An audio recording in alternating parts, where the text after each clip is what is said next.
All you'll need is a Phillips screwdriver.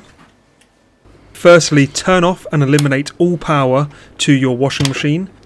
We'll need to get to the bottom of the washing machine, so carefully lay it on its side on an old towel, just in case any water comes out and to avoid scratching the appliance. Remove the 2 connectors and then also the 3 screws holding the drain pump in place.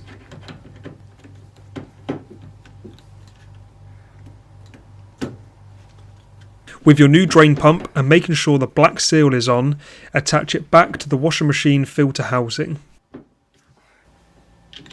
Then re-screw the 3 screws in as per before and make sure the drain pump is securely in place. Clip back in place the wiring and then that's it. Your new drain pump is all set to go.